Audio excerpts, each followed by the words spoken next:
শুনতে খারাপ লাগলেও এই পুরুষতান্ত্রিক সমাজে পুরুষ হয়ে সারভাইভ করাটা কিন্তু খুব চাপের ব্যাপার। কারণ পুরুষতান্ত্রিক সমাজের সব থেকে বড় ওয়ার্ড হলো লেডিস ফার্স্ট, যেটা যখন তখন যেখানে সেখানে কাজে এসে যায়। আজকে একটা রাস্তায় একটা মহিলা আর পুরুষের মধ্যে ঝামেলা হলে পুরুষের আদেও দোষ আছে কি নেই কেউ জিজ্ঞাসা করবে না, গণপিটুনি আরম্ভ হয়ে যাবে।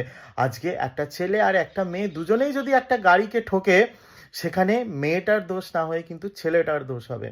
আজকে আমাদের সমাজে আমাদের মায়েরা আমাদেরকে জন্ম দেয় ঠিকই, কিন্তু বাবারা নিজেদের জীবনের সমস্ত সঞ্চয় রোজগার আমাদের পিছনে খরচ করে দেয়। তারপরেও এগিয়ে থাকে কিন্তু মায়েরা।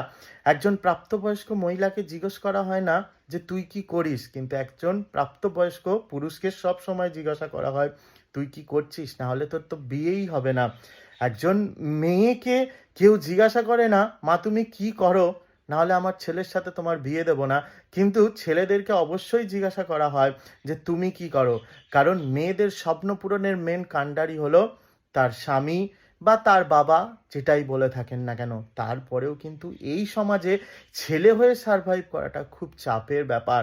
আজকে একটা মেয়ে যেখানে সেখানে একটা ছেলের গায়ে হাত তুলে দিতে পারে, কিন্তু একটা ছেলে যদি কোনো মেয়ের গায়ে হাত তোলে তাহলে কিন্তু সেটা ক্রিমিনাল অফেন্স।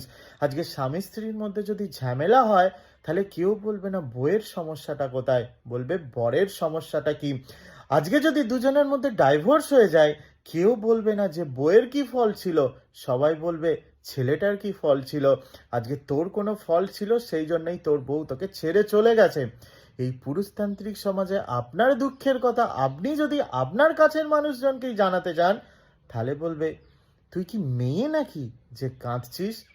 কার কাছে যাবে এই পুরুষতান্ত্রিক সমাজের পুরুষেরা। আজকে বাড়ির যে কোনো বড় বড় গুরুর দায়িত্ব কিন্তু একটা ছেলের উপরেই চাপিয়ে দেওয়া হয়, কোনো মেয়ের উপরে কিন্তু দায়িত্ব দেয়া হয় না। সব সময় সব জায়গায় গাধার যে কাজটা সেটা কিন্তু ছেলেদেরকেই করানো হয়। এই সমাজে ছেলে হয়ে বেঁচে থাকাটা কিন্তু খুবই চাপের ব্যাপার।